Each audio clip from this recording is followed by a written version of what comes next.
Tracking massive Jira epics can be super frustrating, right? Welcome to our explainer on the missing metrics. Ever wonder why your epic gets delayed even when all those progress metrics look totally fine? Picture a huge product launch. Jira says you're 60% done. Looks amazing on paper, right? Well, that's just an illusion of progress. Native reports focus strictly on issue counts. It's kind of deceiving. The hidden truth?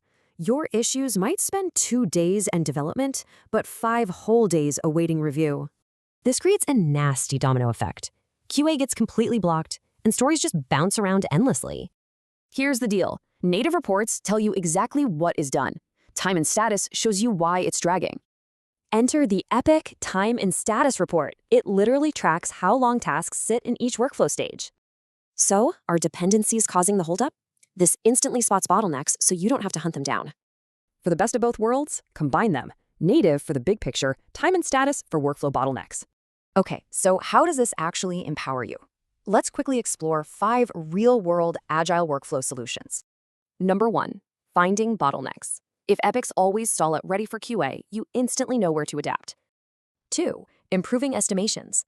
Epic-level data helps you plan future sprints way better, completely avoiding the overcommitting trap.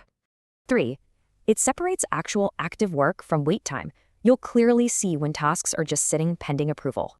4, executive reporting. Summary views of time distribution land so much better with stakeholders than raw backlog screenshots.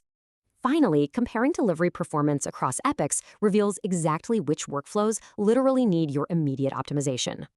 To actually pull these magical insights, the Time and Status app by SaaSJet is your ultimate toolkit.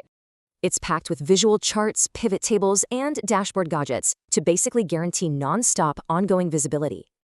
So, take a peek under the hood. Are your teams actually working or just waiting? Let's find out.